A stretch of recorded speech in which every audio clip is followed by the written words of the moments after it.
பரிசுத்தாவியின் திரியேக நாமம் நம்மை ஆசீர்வதித்து காப்பதாக. ஆமேன். கிறிஸ்து இயேசுவுக்குள் பிரியமான அன்பு இறை மக்களே, இந்த நாளின் சிந்தனைக்காக உபாகமம் 33 அதிகாரம் 22, 23 கன்மலையின் வெடிப்பிலே உன்னை வைத்து நான் கடந்து போக மட்டும் என்னை உன் கரத்தினால் மூடுவேன். பின்பு என் கரத்தை எடுப்பேன், என் பின்பகுதியை நீ காண்பாய், முகத்தை காண மாட்டாய். முகம் காட்டாத கடவுள் என்று இந்த பகுதிக்கு அழைக்கப்படலாம். கடவுளுடைய முகம் எப்பொழுதும் பிரகாசம் உள்ளது, அது ஒளியானது, அது அழுக்கற்றது, அது பாவம் இல்லாதது, அழகானது. ஏனென்றால் அவர் சௌந்தரியமுள்ள தேவன் என்று திருமறையிலே பார்க்கிறோம். இங்கே மோசே கடவுளுடைய முகத்தை பார்ப்பதற்கு ஆண்டவரிடத்தில் கேட்கிறான், பேசுகிறான். அந்த அசரீரி சத்தம், என் முகத்தை நீ பார்க்க முடியாது, நீ கன்மலையின் வெடிப்பில் இரு, அங்கே என்னை உன்னுடைய கரத்தினால் மூடுவேன். கடவுளுடைய பாதுகாப்பு. ஒரு தாய் தன் குழந்தையை இன்னல்களுக்கும் இடையூறுகளுக்கும் வியாதிகளுக்கும் தப்புவிப்பதைப் போல, அங்கே தாய் சுமப்பதைப் போல என் கரத்தினால் உன்னை மூடுவேன். ஒரு அருமையான சம்பவம், கதை ஒன்று சொல்வார்கள். ஒரு பெரிய காட்டுத்தீ ஒன்று பரவி தீ காடு பூராம் எரிந்து கொண்டிருக்கிறது. ஒரு மரத்தில் பறவைகள் குஞ்சு பொறித்து அங்கே வாழ்ந்து கொண்டிருக்கிறது. அந்த காட்டுத்தீ பரவி வரும் பொழுது இந்த தாய் பறவை எப்படியாவது தன்னுடைய குஞ்சுகளை காக்க வேண்டும் என்று சொல்லி அது அங்கும் இங்கும் ஓடி அலைகிறது. ஆனால் முடியவில்லை. தீ நெருங்கி வந்துவிட்டது.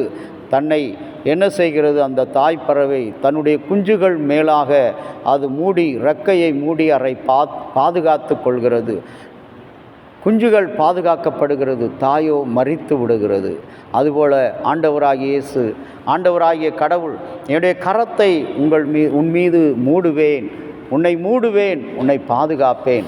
இன்றைக்கு உன்னிலே இருக்கிற பொல்லாத பாவங்கள், பொல்லாத கஷ்டங்கள், பலவீனங்கள், இன்னல்கள், உன் வாழ்வின் தேவைகள், பிள்ளைகளுடைய வாழ்வின் தேவைகள், இன்றைக்கு திருமணம் ஆகி ஆண்டவரே கற்பத்தின் கனிகள் இன்னும் திறக்கப்படவில்லை, என் கணவரோடு இப்படியாக நான் வாக்குவாதத்தில் தினமும் வாழ்ந்து கொண்டிருக்கிறேன், என் பிள்ளைகளோடு ஆண்டவரை தினமும் போராடி கொண்டிருக்கிறேன், ஒருவருக்கு ஒரு முன்னேற்றம் இல்லை என்று அங்கலாய்க்கிற அருமையான கர்த்தருடைய பிள்ளையே, இன்றைக்கு கர்த்தர் உன்னோடு கூட அவர் இடைப்பட விரும்புகிறார்.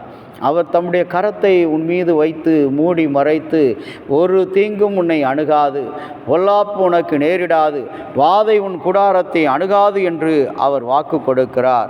அவருடைய வார்த்தைகளை நம்பி இன்றைக்கு நாம் இந்த சிந்தனையில் நடத்துவோம். உபாகமம் 33, 22, 23 நீ கடந்து போகும் மட்டும் உன்னை மூடுவேன், நீ என்னுடைய முகத்தின் பிற்பகுதி, என்னுடைய உடலின் பிற்பகுதியை நீ காண்பாய். ஏனென்று சொன்னால் அவருடைய அடிச்சுவடுகுதான் முக்கியம் என்பதை கடவுள் இந்த வார்த்தையின் வழியாக வெளிப்படுத்துகிறார். அவருடைய பாதபடிகள் நமக்கு பாக்கியம் உள்ளது, அவருடைய பாதபடிகள் நமக்கு வழிகாட்டுகிறது, அவருடைய இரக்கம் நமக்கு வழிகாட்டுகிறது. அந்த ஆசீர்வாதத்தை தான் இங்கே மோசேயிடம் ஆண்டவர் சொல்லுகிறார். என்னுடைய முகத்தை உனக்கு காண முடியாது, என்னுடைய பின்பகுதியைத்தான் நீ பார்க்க முடியும் என்று ஆண்டவராகிய கடவுள் மோசேயிடம் சொல்கிறார். இன்றைக்கு நாம் உலகத்தில் இருக்கிற சாதாரண மனிதரை பார்ப்பது, ஒரு பதவியில் இருக்கிற மனிதரை பார்ப்பது, ஒரு அதிகாரத்தில் இருக்கிற மனிதரை பார்ப்பது, நமக்கு உதவி செய்ய வேண்டும் என்று சொல்லி ஒரு நண்பரை தேடி போய் பார்ப்பது என்பது முடியாத காரியமாக இருக்கிறது. கஷ்டமான ஒரு காரியமாக ஒருவரும் நமக்கு உடனடியாக வாருங்கள், நான் உங்களை சந்திக்கிறேன். இன்றைக்கும் கூட திருச்சபையில் அநேக நேரங்களில் பார்க்கும் பொழுது நம்முடைய தலைமை இடத்தில் இருக்கிற தலைமை அதிகாரிகள், நம்மை ஆளுகை செய்கிற ஆலோசனை அனைத்து அன்பர்களும் இன்றைக்கு அவர்களை பார்ப்பது என்பது மிக மிக கடினமான ஒரு காரியமாக இருக்கிறது. அவர்கள் தனியாக கூடுகிறார்கள், பேசுகிறார்கள். ஆனால் மக்களுக்கு முகத்தை காண்பிக்க ஆண்டவராகிய கடவுளைப் போல அவர்கள் இன்றைக்கு தங்களை எண்ணிக்கொண்டு செயல்படுகிறார்கள். ஆனால் கர்த்தரோ அவர் சொல்கிறார், உன்னை கன்மலையின் வெடிப்பிலே நான் வைத்து மூடுவேன், ஒருவனும் உன்னை தொட முடியாது. அந்த பாதுகாப்பு இன்றைக்கு ஒருவேளை அதிகாரம், ஆட்சி எல்லாம் நம்மை நெருக்கலாம், தொடலாம். ஆனால் ஆண்டவர் சொல்கிறார், நான் உன்னை மூடுவேன், மூடும் பொழுது என்னுடைய பின்பகுதியைத்தான் நீ பார்க்க முடியும். அவருடைய பிரகாரங்கள் எப்பொழுதும் பரிசுத்தமானவைகள், அது நமக்கு செழிப்பானவைகள், ஒளியானவைகள், வாழ்வை கொடுக்கின்றவைகள். அப்படிப்பட்ட சிந்தையோடு இந்த நாளில் கண்களை மூடி கடவுளை நோக்கி மன்றாடுவோம். அன்பின் பரலோக பிதாவே, நீர் ஆசீர்வாதமாக கொடுத்த இந்த நல்ல நாளை நாங்கள் எண்ணி எண்ணி துதிக்கிறோம், தோத்தரிக்கிறோம்.